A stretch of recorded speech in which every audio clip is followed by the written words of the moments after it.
ออีกนิดโอเคโอเคลงเลยลงเลยลงเลยลงเลย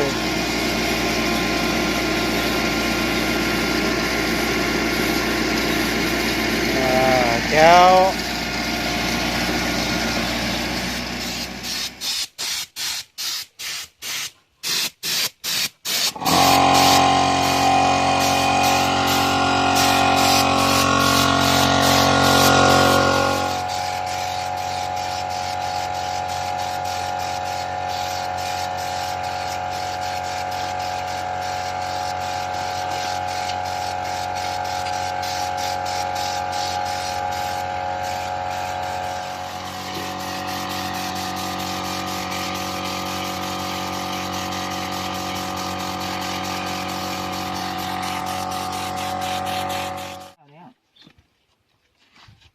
มันจะร่วงปีนะพี่มันแล้วหมอนจมหมดแล้ว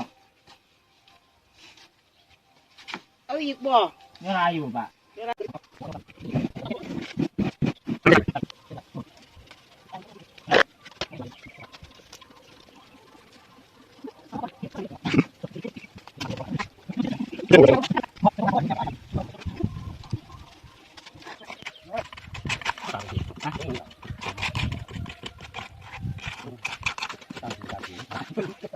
có điểm rồi không phải cái này đâu làm cái tí em phải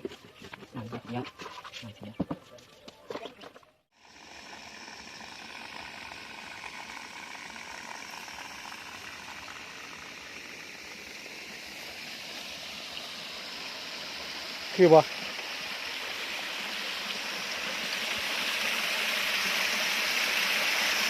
ผมลงมันลงอ่างนั่นเป็นไง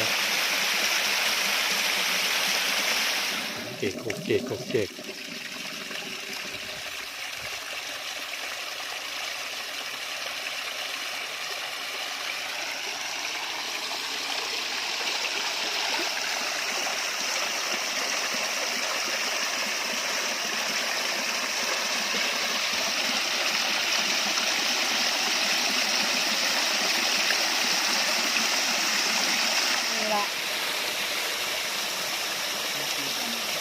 ดูสีอยู่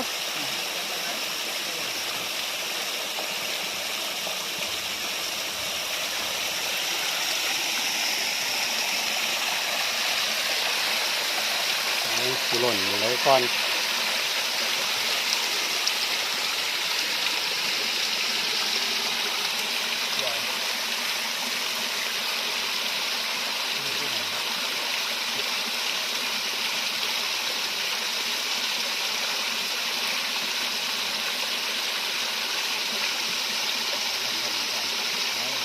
เบื้องต้นมันสีหล่นทางนี้น้ำบ่ถ้าน้ำมาแห้งก็บ่หล่นทางนี้เด้มีขนาดเครื่องไฟฟ้านี่นะแต่โซลาร์เซลล์อาจจะคอยก็นี่เพราะว่าน้ำมันอยู่ที่ทางก็มันแน่มันแบบทางนี้มันนี่หนักแน่นกว่ามันจะไหลมันอย่างนี้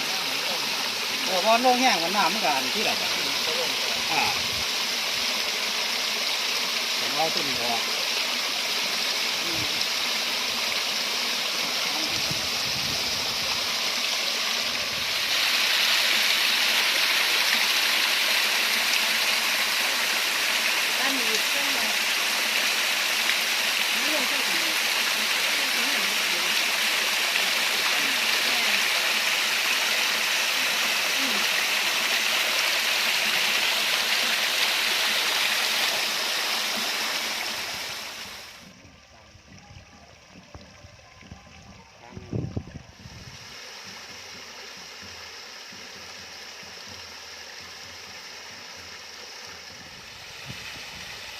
ที่น้ำช่องไหลดอกเที่ยงไหลแห้งแค่มันไหลลงมามันไม่มีตัวโจรลงชั้นก้อนหนึ่งกับมีตะปาดตัวเวลาตัวเองตัวมองก็เสริมปาดลงมันไหลอ่ำ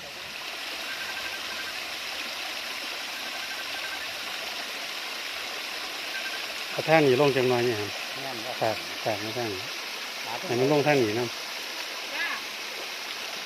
มันงามอยู่นั่นตัวนั้นเพราะว่าน้ำมันไหลเนี่ยเพราะว่าน้ำตัวนั้นมันไหล